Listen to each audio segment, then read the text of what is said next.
오늘 하나님이 주시는 성경 말씀은 누가복음 10장 25절에서 29절까지의 말씀입니다.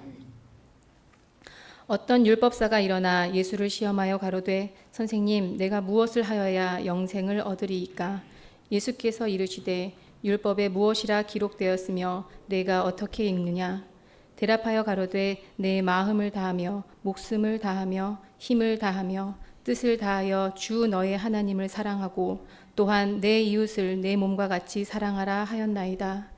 예수께서 이르시되 내 대답이 옳도다. 이를 행하라. 그러면 살리라 하시니 그 사람이 자기를 옳게 보이려고 예수께 여짜오되 그러면 내 이웃이 누구오니이까? 아멘.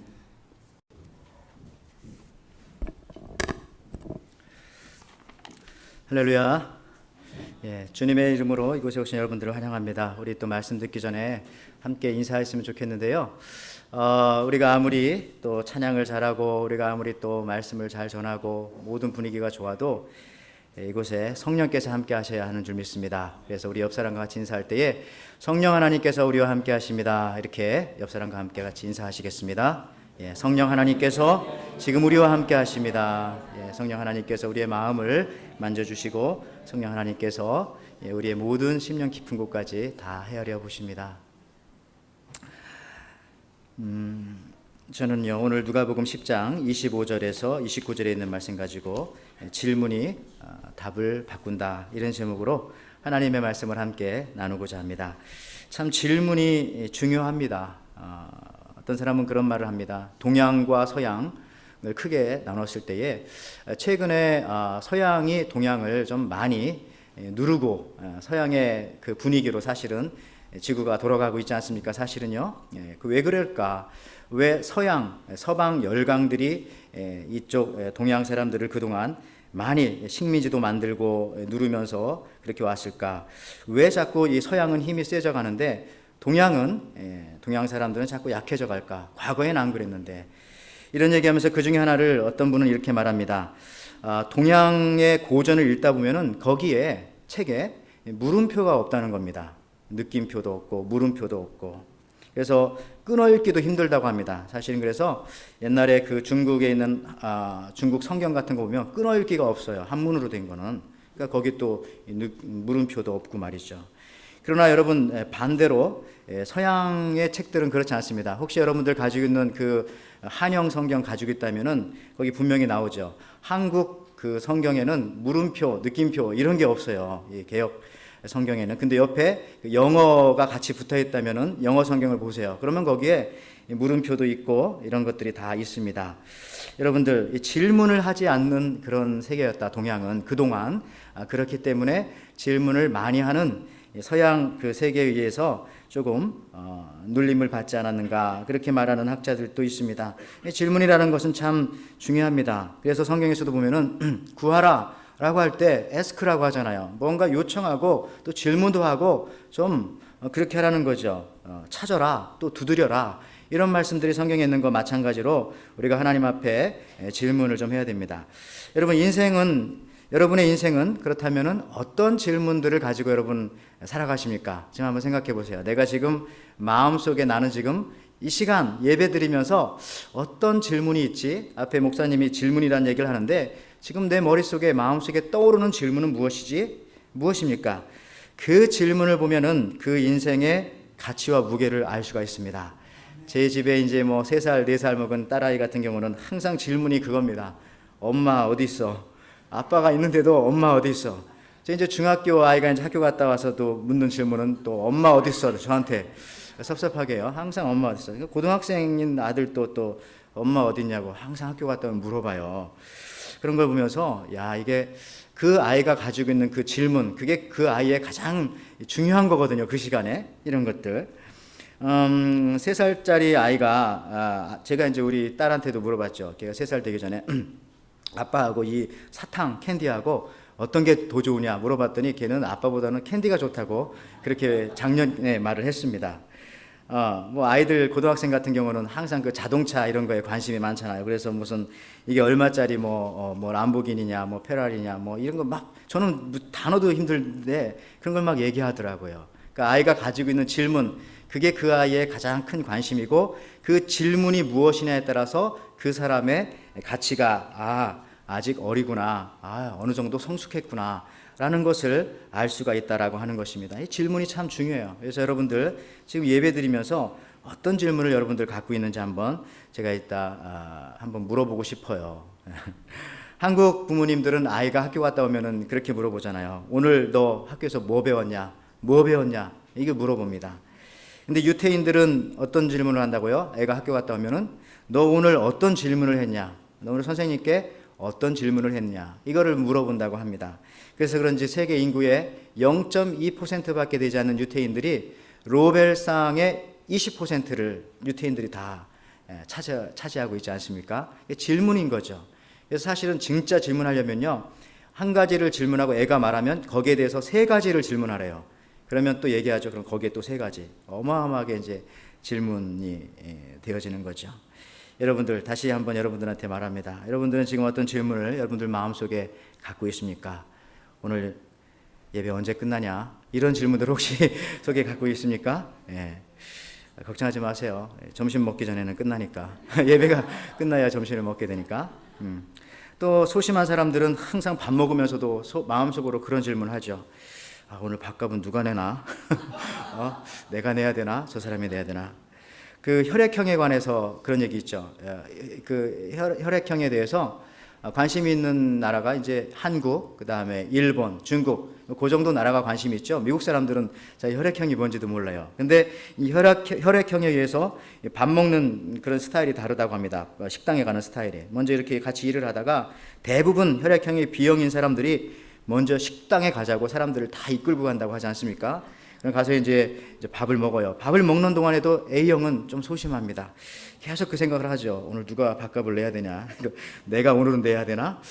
지난번에 누가 냈지? 이 고민을 막 하고 있을 때 이미 O형이 가서 밥값을 계산하고 있다. 이런 얘기입니다. 그러니까 여러분들 밥 먹으러 갈 때는 항상 O형을 물어보고 같이 가시기를 바라요. 이런 것처럼 대부분의 이제 단체에서는 이제 밥값을 내는 사람이 그 단체의 리더가 되죠. 그러니까 이제 그런 거 질문하지 마시고 그냥 내십시오. 그러다 보면은 여러분들의 전도의 길도 열리고 그 부분에 리더가 되지 않을까 하는 생각을 또 해보게 됩니다. 여러분이 가지고 있는 질문, 여러분을 결정합니다. 그 말씀입니다. 시므온과 안나가 성전에서 언제 메시아가 오시는가? 이런 질문을 가지고 있다가 그가 예수님을 만나지 않았습니까? 여러분 질문 어떤 질문입니까? 언제 하나님의 나라가 이 땅에 임하나? 언제 주님이 다시 오시나? 이렇게 사는 것이 정말 내가 주님이 원하는 삶입니까? 이런 질문들 하십니까? 예수님이라면 어떻게 하셨을까? 이 상황에서 이런 질문들을 매 순간 하시면서 여러분 살아가십니까? 여러분 오늘 아침에 일어나서 어떤 질문 제일 먼저 하셨어요? 그 질문이 바로 그 하루를 결정하는 것입니다. 그게 이제 이해가 안 되시면 신문을 혹시 본다면은 한국신문 같은 경우 어떤 신문란을 먼저 펴보는가? 스포츠에 관심 있는 사람들은 먼저 스포츠란부터 펴보겠죠. 그런 다음에 이제 그 다음 정치에 관심 있는 사람들은 정치에, 또 주식에 관심 있는 사람들은 거기부터 이제 펴보겠죠. 또 광고에 관심 있는 사람들도 있더라고요. 거기부터 보겠죠. 이런 것처럼 나의 그 아침에 일어나서 처음 보는 그 마음속에 갖는 그 질문, 그게 무엇일까? 여러분 한번 생각해 보십시오. 내가 오늘 어떻게 하면은 주님이 오늘 나에게 주신 오늘 하루의 생명인데 이 생명 어떻게 살아가는 것이 가장 하나님을 기쁘게 하고 사람들을 좋게 만드는 것일까? 그런 질문하면서 일어나십니까? 아니면 오늘 또 일어나면서 오늘 몸이 찌뿌둥한데 이거 왜 이러지? 오늘 또 힘들겠구나. 그런 질문 하십니까? 저 같은 경우는 아침 일어나면서 그런 질문 하죠. 오늘 예배는 어떨까? 오늘은 그 사람이 올까? 오늘 설교는 잘 될까? 이런 생각들도 하고요. 그런 질문을 저는 합니다. 이게 이제 나의 관심사이기 때문에 그 질문이 그 하루를 결정하는 겁니다. 뭐 지휘자님 같은 경우는 오늘 찬양은 어떨까? 이런 질문들 하시겠죠. 그런 질문들. 또 골프 치시는 분들은 오늘 날씨가 좋을까? 일어나자마자 이제 그거부터 이제 확인하겠죠. 어제 날씨는 비가 온다고 했는데 혹시나 이렇게 살펴보고요. 여러분들 그 물음표라는 것이 어디에서 왔다고요? 지난번 말씀드린 것 같은데 어떤 사람은 그렇게 말합니다. 그 로댕 있죠. 생각하는 사람, 이거 만든 사람. 그것을 보고서 이 물음표를 처음 만들지 않았는가, 이 퀘스천 마크를요. 그렇게 생각하는 사람이 있다고 합니다. 근데 여러분, 우리 보면서 저 사람은 또 무슨 생각을 할까? 빨개 벗었거든요. 야, 내 빤스는 누가 훔쳐갔나? 그런 생각을 하고 있을까? 근데 여러분들, 저 생각하는 사람, 저 로댕에, 저게 어떤 작품이냐면은, 그 로댕이 단테의 그 신곡을 읽다가 이렇게 조각한 작품이지 않습니까? 지옥문이라는 것과 함께 연결되어져 있는 그런 작품입니다. 사실은 저 조각상이 어디에 있는가 하면 지옥문 앞에서 지금 고민하는 그런 모습이죠. 근데 이 조각상이 그러니까 난센스입니다. 왜냐하면은 이미 지옥 앞에서 생각하면은 늦었거든요. 그 전에 이 땅에서 생각해야죠. 지옥문 앞에 가서 생각한다고 한들 뭐가 바뀌겠습니까? 그렇죠?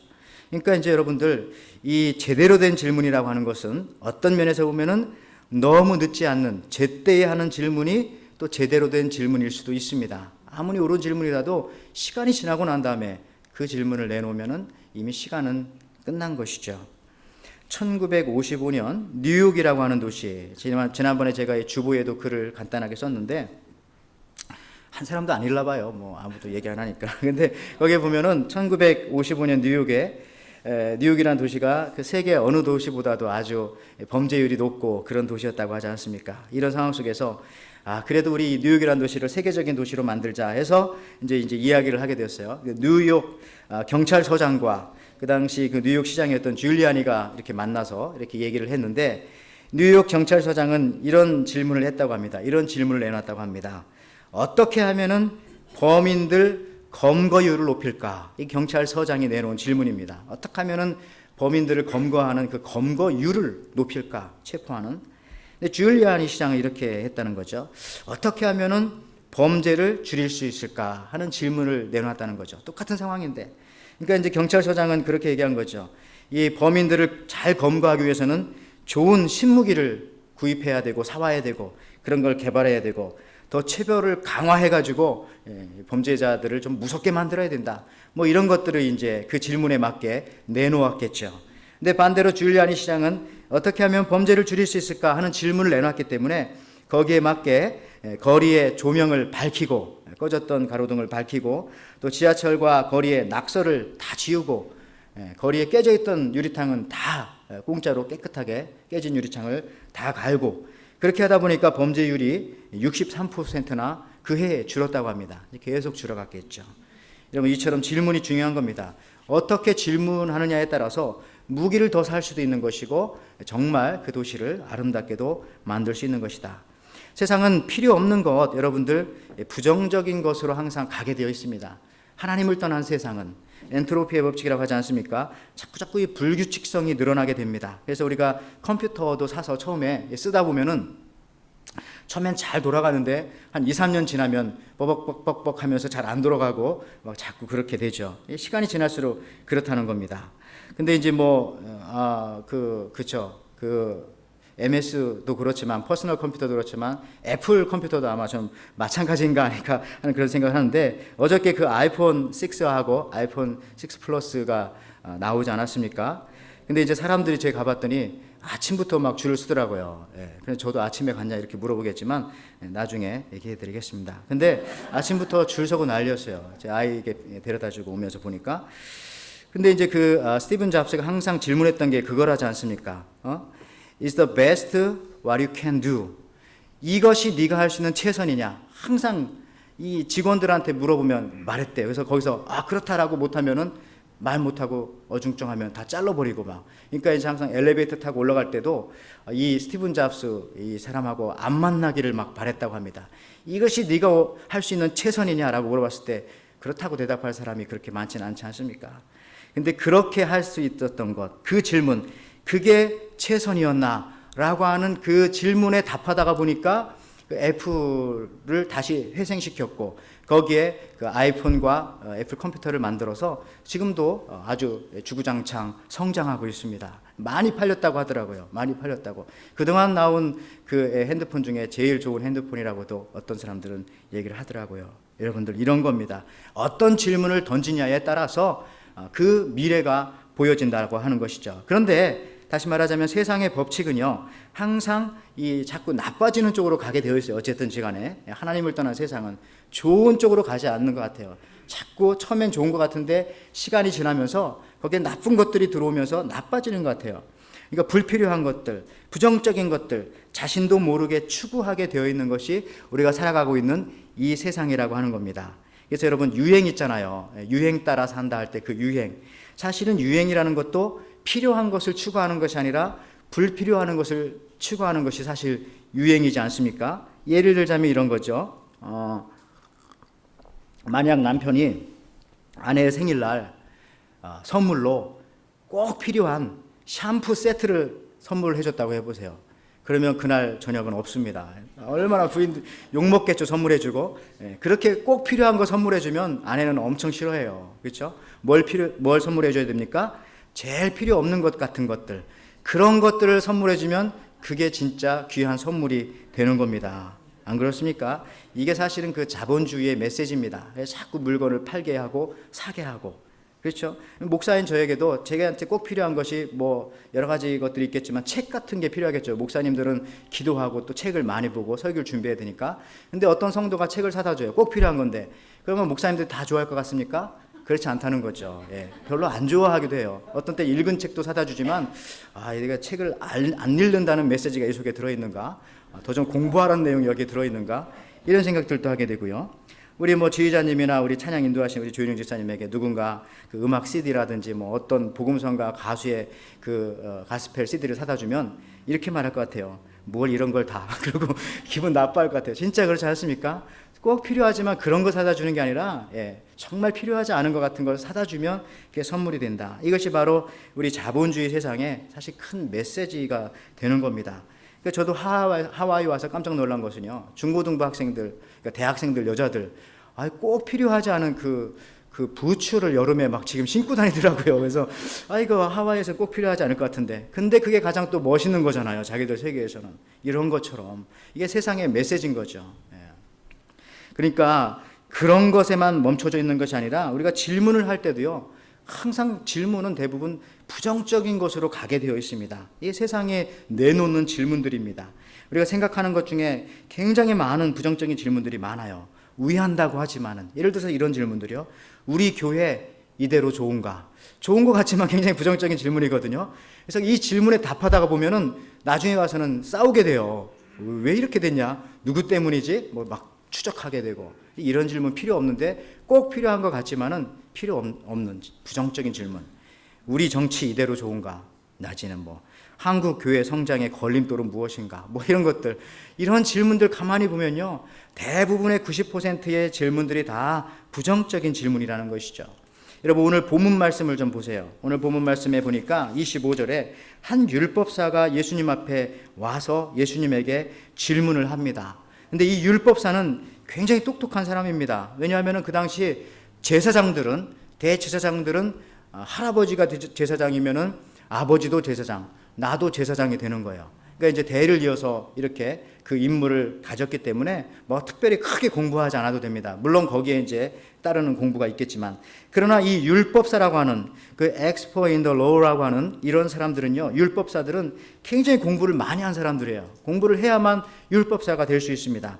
어떤 면에서 보면은 이 로스쿨 다니는 그런 사람들이죠. 지금 한국의 로스쿨에 한 3,000명이 공부하고 있대요. 그러니까 옛날 같지가 않죠. 옛날에 사법고시가 있었을 때는 300명, 그 전에는 한 100명 이렇게 나오니까 이 사법고시 패스하면 어마어마했는데 요즘에 한 3,000명. 그러니까 이 율법사라고 하는 사람들이 바로 우리나라로 치면은 이 사법고시에 패스한 사람 정도 될 겁니다. 아주 똑똑한 그 율법사가 예수님에게 와서 이제 얘기를 하는데, 질문을 하고 답을 하는데, 그가 대답했던 답도 굉장히 대단합니다. 그가 뭐라고 질문합니까? 선생님, 내가 무엇을 하여야 영생을 얻겠습니까? 라고 25절에 대답을 했고, 예수님께서 그러면 네가 율법 선생님인데, 율법 교사인데 율법에서는 뭐라고 얘기하냐?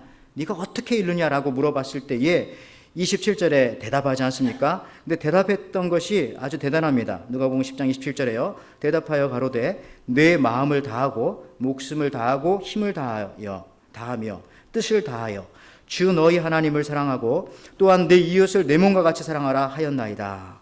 이게 정확한 답이에요. 예수님도 이게 맞다라고 분명히 말했습니다.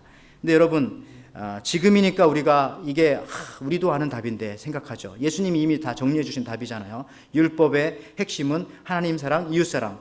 이걸 알고 있으니까 우리가 이렇게 이거 별 대답 아니다라고 생각하지만 이때는 예수님이 그 말씀도 하시기 전이고 잘 몰랐는데 다른 사람들 잘 몰랐는데 이 율법사가 이것을 잘 그냥 짧게 정리를 딱 한 겁니다. 예수님 거기에 만족하셨어요. 특별히 이 말씀은요 레위기에 있는 말씀과 신명기에 있는 말씀을 두루 휘어잡아 가지고 한 문장으로 딱 만들어 놓은 거거든요. 그러니까 아주 대단한 사람입니다. 이 율법사가. 이게 보통 시원찮은 사람이 아니라 위대한 사람이에요. 예수님도 맞다고 얘기했죠. 그러나 중요한 것은 이 율법사가 질문도 했고 대답도 잘했지만은 그가 대답했던 질문의 의도가 문제라는 것입니다. 그렇죠? 알고 싶어서 질문한 게 아니잖아요. 이 똑똑한 머리를 가지고 알고 싶어서 질문한 것이 아니라 시험하고자 함이노라. 25절에 뭐라고 합니까?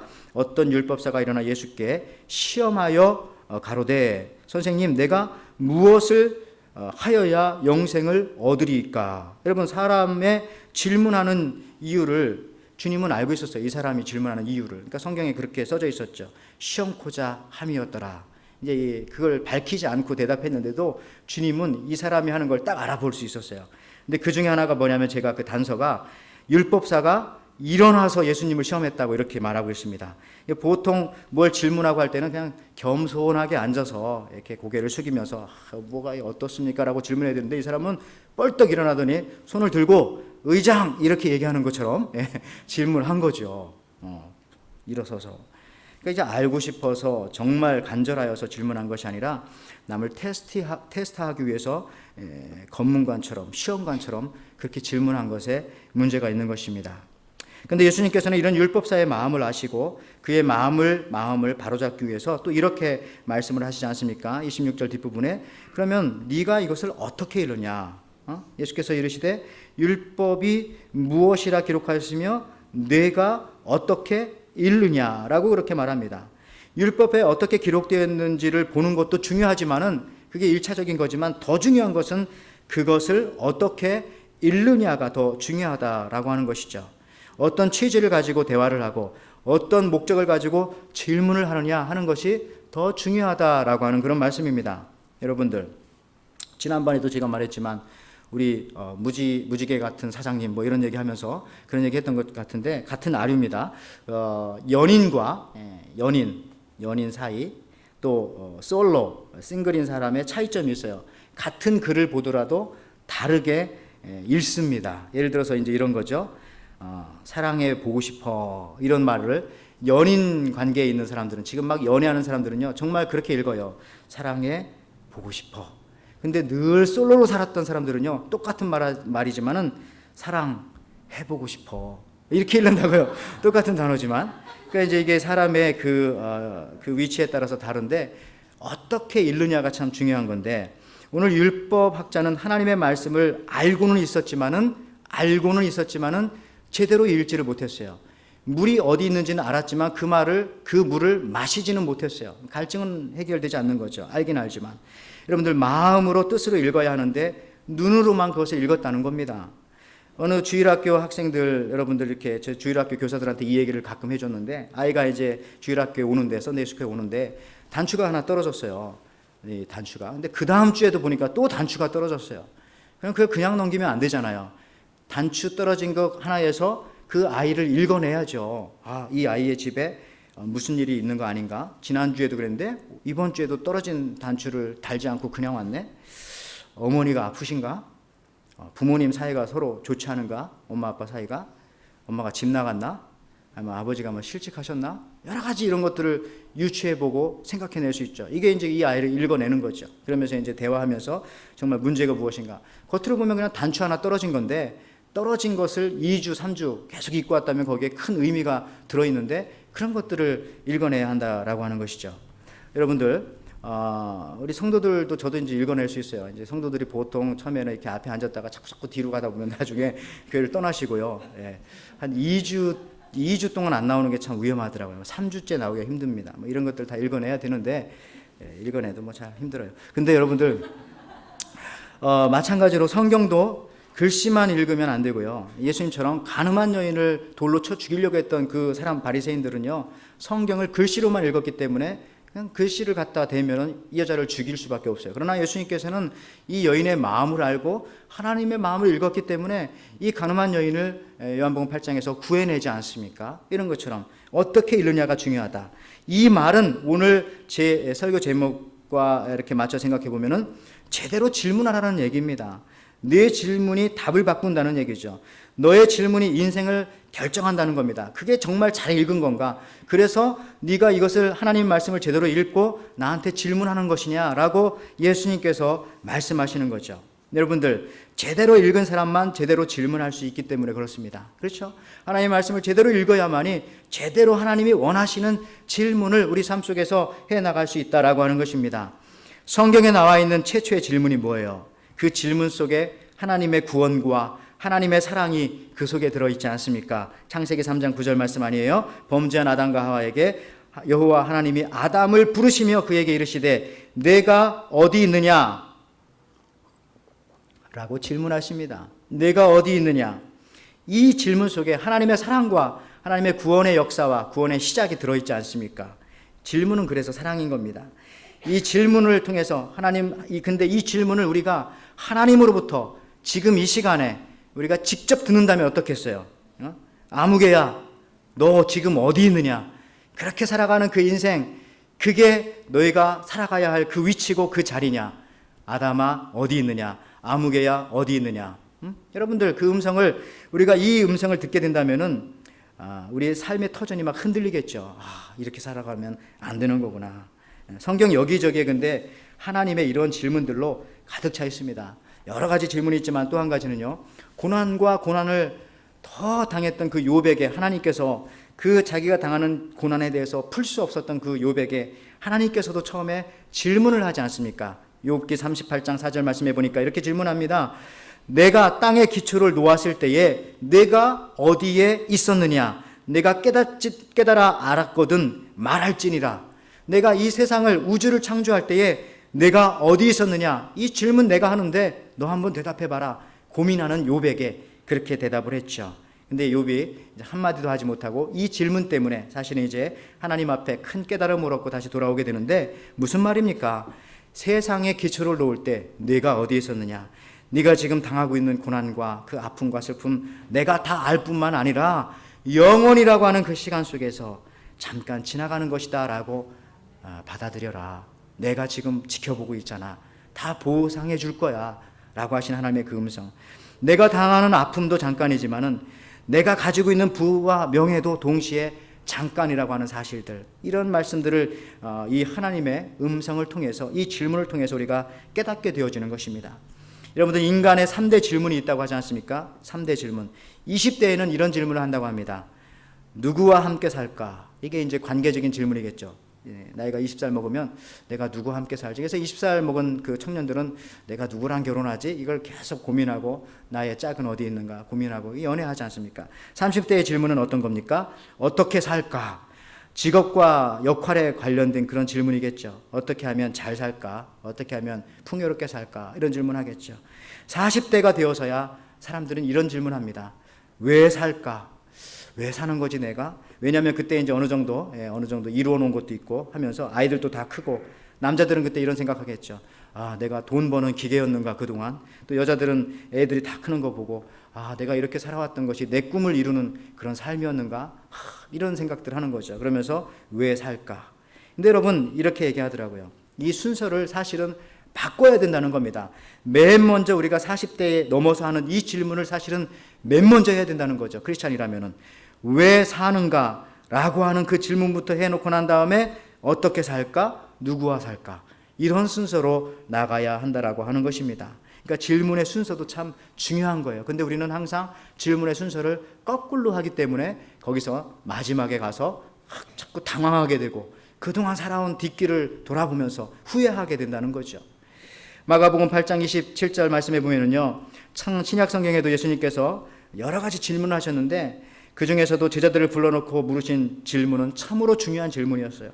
마가복음 8장 27절에 이런 질문을 하지 않습니까? 제자들을 놓고 예수와 제자들이 빌립보 가이사라 여러 마을로 나가실 때에 길에서 제자들에게 물어 이르시되 사람들이 나를 누구라 하느냐, 이렇게 예수님께서 제자들에게 물어봤습니다.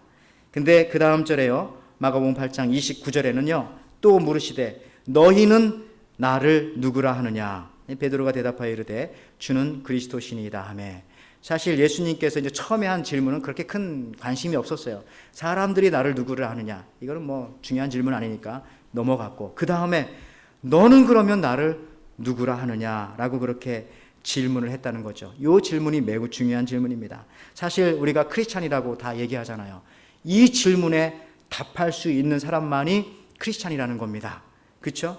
너는 나를 누구라 하느냐. 예수님이 이렇게 물으실 때 여러분들 뭐라고 대답을 할 수 있습니까? 주는 그리스도시요. 그죠? 주님, 예수님은 나의 주님이십니다. 주님은 나의 퀴리오스이십니다. 나의 주인이십니다. 나의 로드이십니다. 나의 메시아입니다. 이렇게 그죠? 단번에 고백할 수 있어야죠. 말할 수 있어야죠.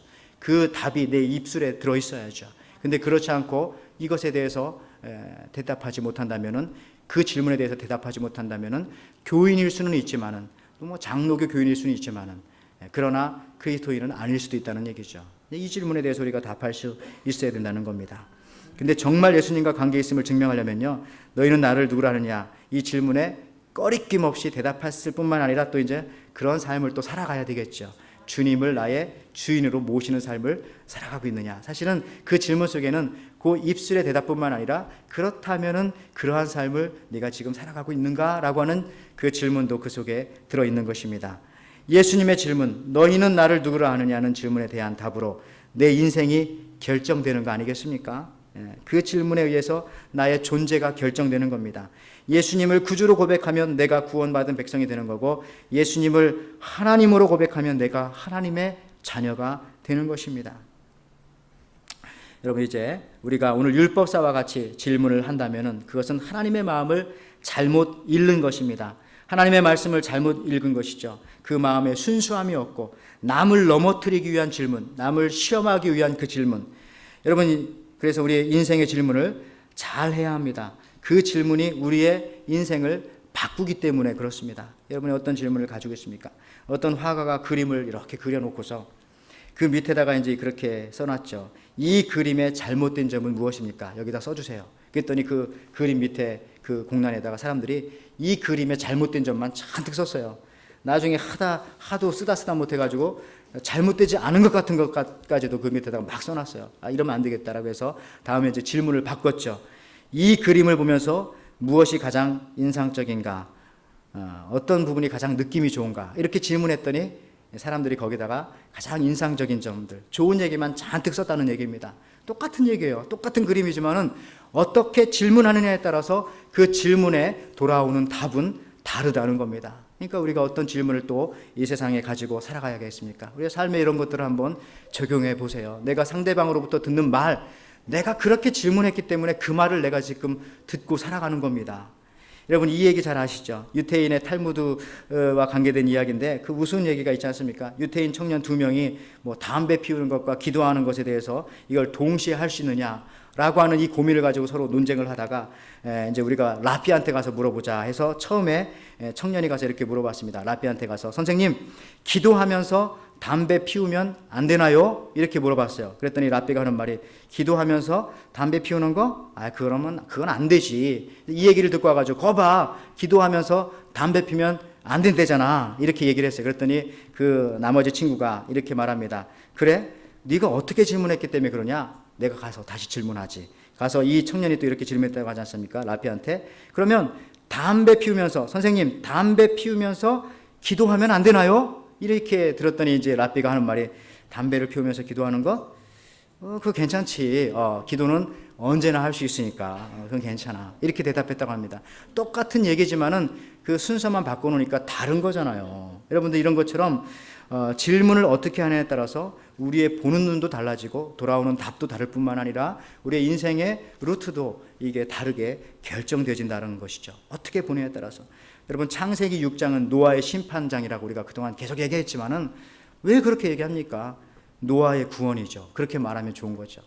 누가복음 15장도 탕자의 비유라고 말하지 말고 아버지의 사랑 이렇게 제목을 붙여야 되는데 이미 다 옛날 사람들이 다 부정적으로 다 붙여놔 버렸어요. 질문을. 이런 것처럼 여러분 말이죠. 어떻게 우리가 질문하냐에 따라서 하나님의 말씀을 가지고 거기에 따라서 나에게 돌아오는 말과 나의 인생이 다르게 결정되어지고 내가 그 길을 걸어갈 수 있다라고 하는 겁니다. 예수님께서 오늘 율법사에게 말씀합니다. 28절 말씀의 마지막입니다. 이렇게 말하죠. 예수께서 이르시되 내 대답이 옳도다. 이를 행하라. 그러면 살리라. 근데 여러분 이 성경 말씀의 뉘앙스를 잘 봐야 돼요. 네 대답이 옳도다. 이게 무슨 말입니까? 잘했다는 얘기예요? 잘했다는 얘기는 아닙니다. 답은 옳지만은 그러나 틀렸다. 답은 맞지만은 옳은 건 아니구나. 어떻게 보면 예수님의 그 준엄한 어떻게 보면은 돌려서 말하는 예수님의 비유 같은 말씀이에요. 잘한다, 잘해. 이거랑 비슷하죠. 그런 줄 알고 우리 자녀들이 정말 잘하면 안 되죠. 그런 것처럼 그런 거 있지 않습니까? 여러분 이 말이 예수님께서 정말 칭찬한 말이 아니고 답만 옳다는 겁니다. 답만 옳다. 온전한 왜 이렇게 답만 옳은 얘기를 했을까? 이 율법사가. 이유는 그겁니다. 그 율법사에게는요 원래 온전한 질문이 그 속에 없었기 때문에 그렇습니다. 남은 시험하기 위한 질문을 했기 때문에 돌아오는 것이 예수님으로부터 그래 네 말이 옳다 옳아 이런 말만 들은 거죠. 안 그렇습니까? 예. 온전한 질문을 가지고 질문을 해야죠. 질문은 없고 답만 있구나. 이런 예수님의 그 음성이 이 속에 들어있는 겁니다. 여러분 질문 없이 답만 외운다고 되나요? 그것은 온전한 답이 될 수가 없습니다. 옛날에 그 프랑스의 루이 16세의 부인인 마리 앙뚜아네트 여러분 이 얘기 아시지 않습니까? 베르사유 궁전에서 얼마나 거기서 호화찬란하게 그 여자가 살았는지 정말 호화찬란하게 백성들은 다 굶주리고 막 다 굶어 죽어가고 있는데 이 마리 앙뚜아네트는 540개의 그 다이아몬드가 박힌 그 목걸이 그것이 어디 있는가 이 질문을 하고 있었어요. 이걸 찾으려고 이걸 누가 준다고 했거든요. 이게 어디 있는가 결국에는 갖지 못했지만 그러니까 하루는 이제 대신들이 와가지고 이렇게 물어봤죠. 왕비님 지금 백성들이 굶주려가지고 굶어 죽어 많은 사람들이 죽어가고 있습니다. 먹을 빵이 없습니다. 그랬더니 이 마리 앙뚜아네트가 뭐라고 했다고 유명한 말? 빵이 없으면 케이크를 주어라. 답은 맞아요. 오늘 율법사처럼 빵이 없으면 케이크를 줘야죠. 맞는 답입니다만은 이게 맞는 답이에요? 똑같은 거죠. 네 말이 옳다 이 얘기는 대답만 맞구나. 여러분 그래서 이 마리 앙뚜아네트가요 나중에 이제 참수형을 당하게 되죠. 자기가 사랑하는 개와 함께. 근데 보통 참수형을 당할 때 단두대에 목을 이렇게 놓고 자르는데 이 마리 앙뚜아네트는 전설에 의하면 거꾸로 놓고 이렇게 내려오는 칼날을 보면서 이렇게 참수를 시켰다고 합니다. 이 얘기는 뭐냐면 백성들이 그만큼 울분에 차 있었다는 얘기죠. 질문을 제대로 던져야죠. 우리 백성들이 굶어 죽어가는 이유가 뭐냐? 왜 저렇게 처참하게 살아가고 있냐? 이 질문을 해야 되는데 540개 다이아몬드가 박힌 그 내 목걸이는 어디 있는가? 이 질문만 했기 때문에 그가 이렇게 처참한 일 그리고 나서 이제 프랑스 대혁명이 바로 이 말을 통해서 사실은 시작된 거 아니겠습니까? 여러분들 어떻습니까?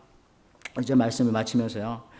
여러분 제 설교를 들으면서 여러분 마음속에 어떤 질문이 좀 생겼습니까? 그 질문이 바로 여러분이 누군가를 결정하는 그런 질문이라는 사실입니다. 하나님이 묻지 않으시면은 이 세상에 대답할 자가 누가 있었겠습니까? 하나님께서 보여주지 않으면은 하나님을 볼 자가 누가 있었겠습니까? 하나님께서 내게 오시지 않으셨으면은 하나님께로 갈 자가 누가 있었겠습니까? 주님이 우리를 부르실 때 처음 이런 질문을 하셨던 거죠. 아담아 내가 어디 있느냐? 우리의 이름을 부르면서 아무개야 내가 어디에 있느냐?